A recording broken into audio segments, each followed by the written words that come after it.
Coverage of President Trump's address. We just heard it to senior U.S. military officers at the Marine base at Quantico, Virginia. Let's go live now to CNN senior reporter Daniel Dale for a fact check. All right, Daniel, what stood out to you? There were just so many false claims, and I say that after essentially every speech, unfortunately, from President Donald Trump. But I think this is notable because of the audience. Hey friends, Ethan here.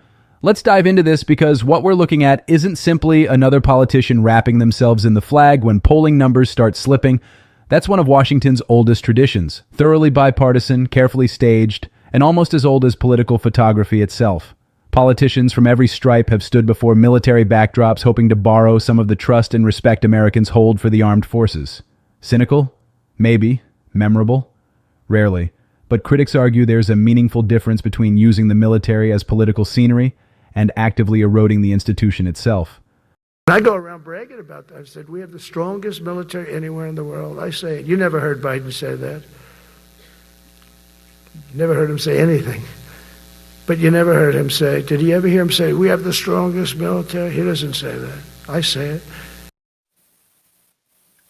President Biden said that over and over. This took me about 5 seconds to find on Google. One sample quote from 2023. Our U.S. military, and this is not hyperbole, I've said it for the last 2 years, is the strongest military in the history of the world. According to those critics, Donald Trump has crossed that line repeatedly. They point to a series of documented incidents they believe cannot simply be dismissed or explained away. One of the clearest examples, they argue, took place at Fort Bragg. Reports suggested that Trump used uniformed military personnel as the audience for what resembled a partisan political rally, directing attacks at President Biden, Governor Gavin Newsom, members of the media, and various political opponents.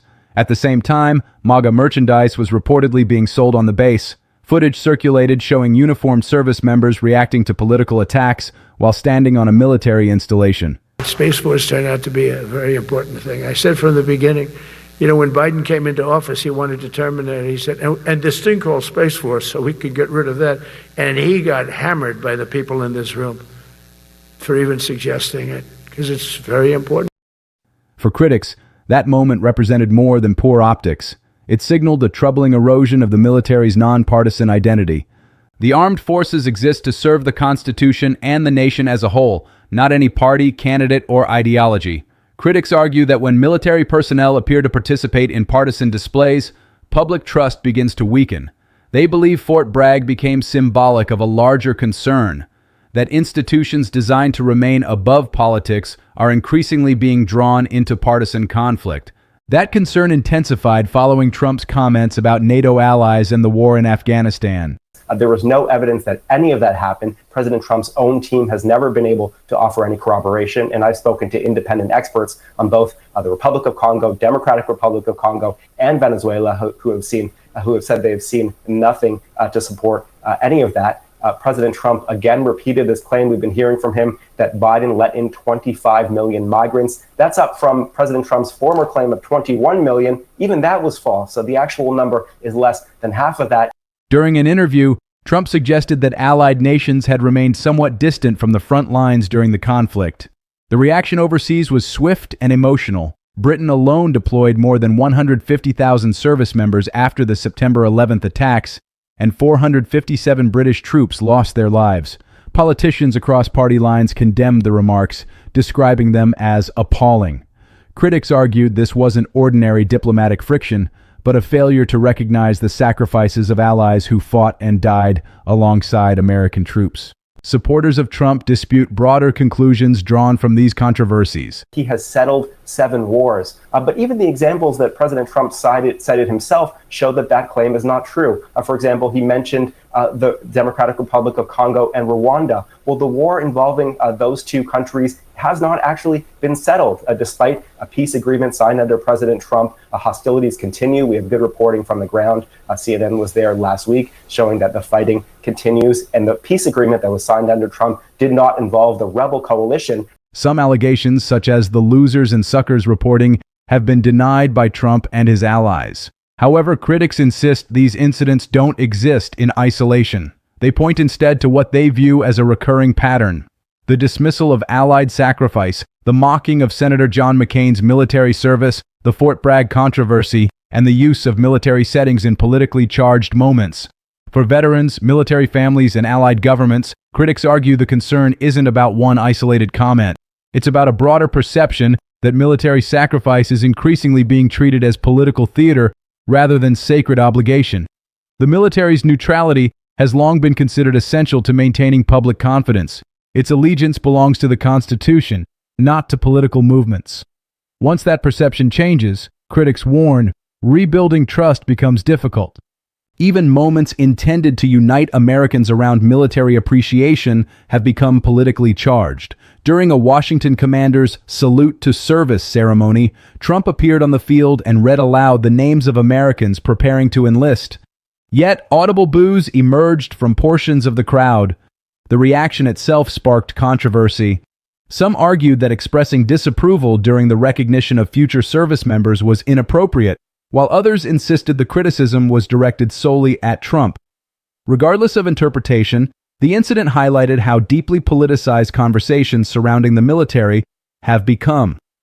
Critics argue that these developments carry political consequences. Military communities have historically leaned Republican and have long represented one of the party's strongest constituencies.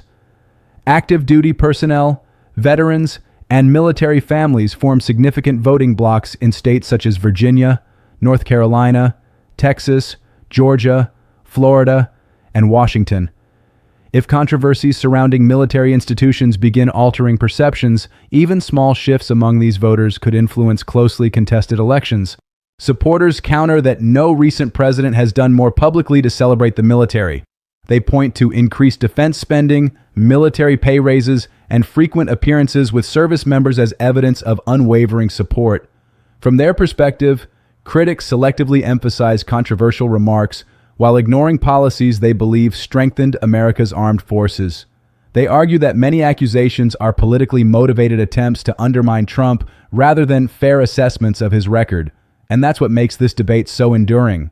Both sides believe the evidence supports their conclusions. Both claim to be defending the honor of the military. Both accuse the other of politicizing institutions that should remain above politics. Yet one reality remains clear. The military has increasingly become part of America's broader cultural and political divide. Events once viewed as ceremonial now attract intense partisan scrutiny. Military appreciation ceremonies become political flashpoints. Allied leaders publicly respond to American political rhetoric. Footage from military settings circulates endlessly online, dissected by supporters and critics alike. The environment itself has changed. Ultimately, voters will decide which interpretation they find more persuasive. Was this simply another example of political opponents manufacturing outrage around comments taken out of context? Or do these documented episodes reveal a broader pattern that reshapes how Americans understand Trump's relationship with military institutions and sacrifice?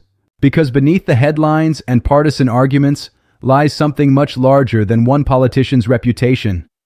It concerns how a nation honors those who serve. It concerns whether institutions designed to unite Americans can remain above political division. And it raises questions about what happens when some of the country's most respected symbols become contested ground in an increasingly polarized era. For decades, the military represented one of the few spaces in American life capable of transcending partisan identity. Critics argue that space is shrinking. Supporters insist it remains intact. But either way, the debate itself reflects a transformation that would have been difficult to imagine not long ago. The struggle over who defines patriotism, military respect, and national unity may become one of the most consequential political battles of all. And as those conversations continue, in veterans' halls, military households, allied capitals, and communities shaped by service, the country faces a profound question.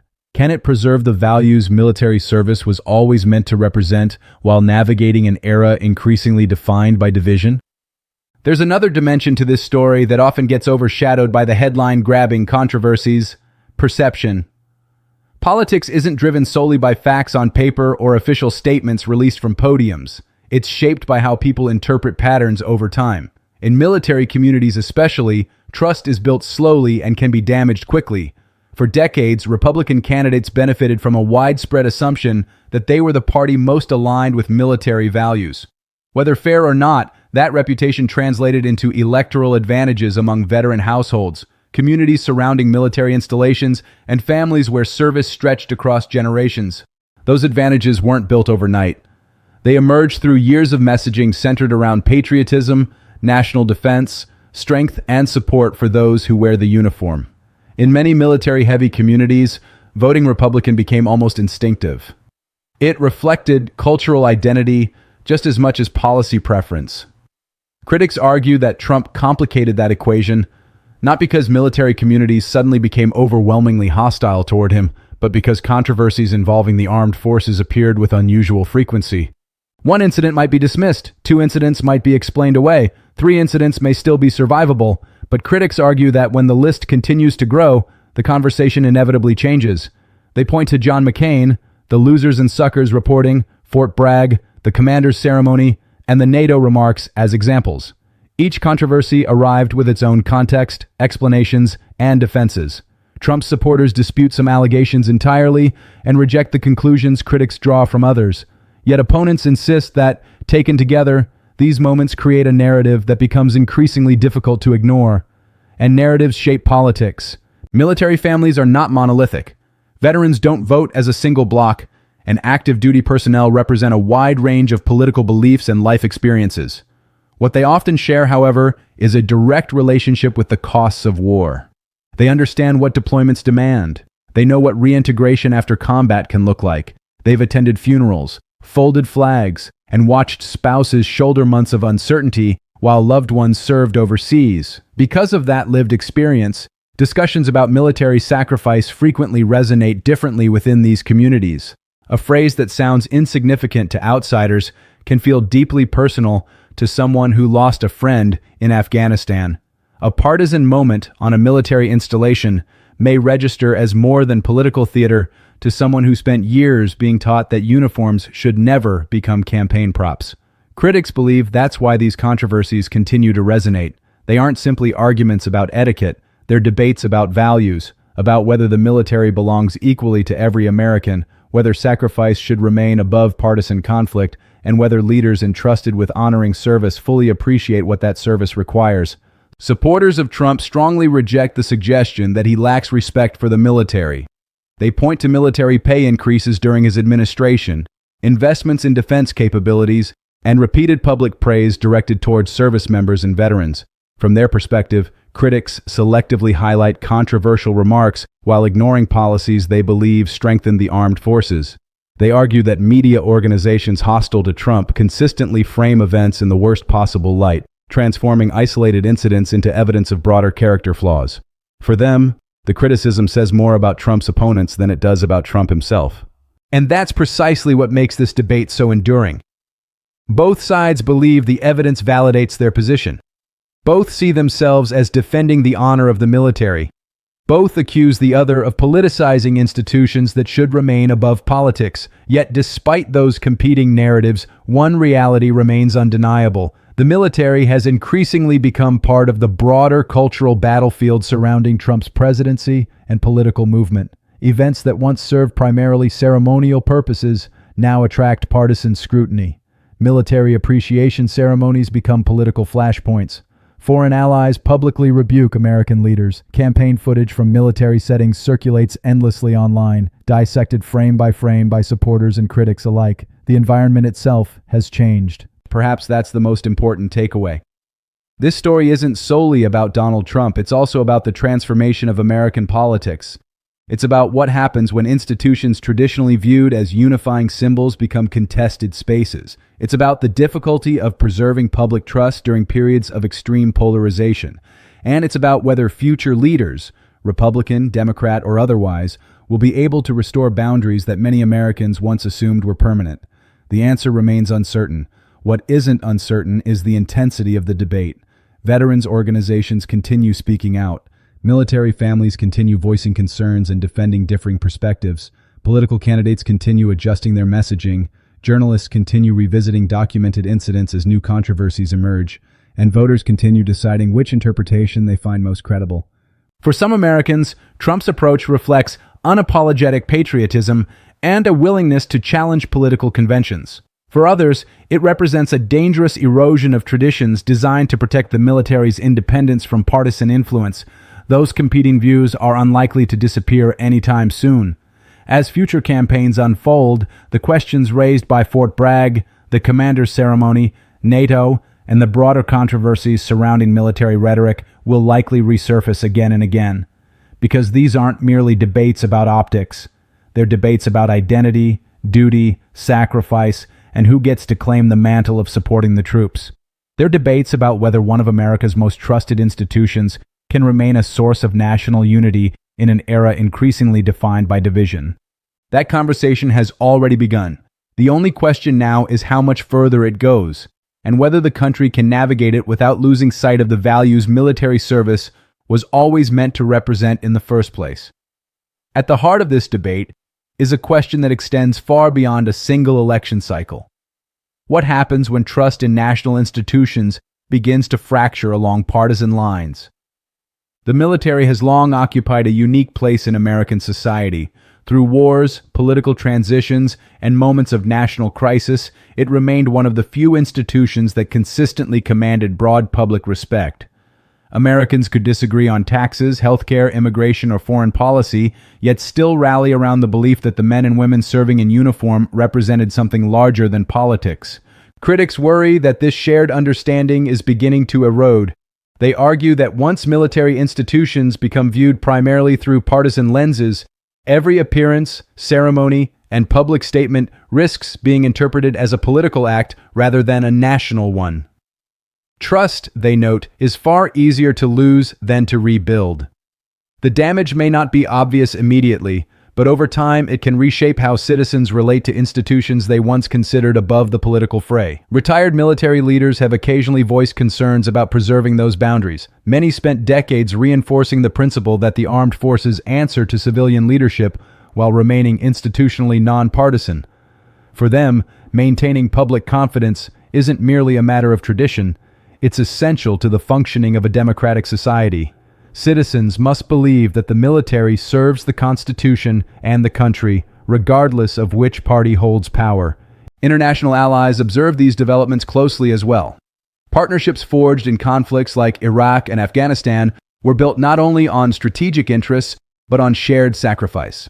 Soldiers fought side by side, relied on one another in combat, and mourned together when lives were lost. When leaders appear to diminish those contributions, even unintentionally, the reactions often extend beyond politics into something more personal. Families remember, veterans remember, entire nations remember. Supporters of Trump argue that these concerns are overstated. They contend that critics interpret every controversy through the harshest possible lens while dismissing accomplishments that benefited the military. They point to efforts to rebuild defense capabilities, improve readiness, and project strength abroad. In their view, Trump's willingness to speak bluntly and challenge long-standing assumptions is precisely why many Americans continue to support him. They see accusations of disrespect as part of a broader effort by political opponents and hostile media outlets to undermine his credibility. Critics, however, maintain that intent matters less than impact. They argue that public figures carry an obligation to recognize how their words and actions affect institutions built on trust and shared sacrifice. Even if individual incidents can be defended or explained, they believe repeated controversies gradually alter perceptions in ways that are difficult to reverse. What concerns them most isn't a single headline, but the cumulative effect of years of disputes involving military service, veterans, and allied contributions. As the nation moves deeper into another contentious political era, these competing interpretations will continue to shape public debate. Candidates will be asked where they stand. Veterans and military families will weigh their own experiences against the narratives presented to them. Communities tied closely to military life may find themselves wrestling with questions that cut deeper than ordinary political disagreements. Because in the end, this conversation isn't simply about Donald Trump, it's about the role institutions play in holding a divided society together. It's about whether symbols once capable of uniting Americans can remain untouched by the pressures of modern politics. And it's about how a nation chooses to honor service in a time when nearly every aspect of public life is filtered through partisan identity. The answers won't come quickly, and they certainly won't satisfy everyone.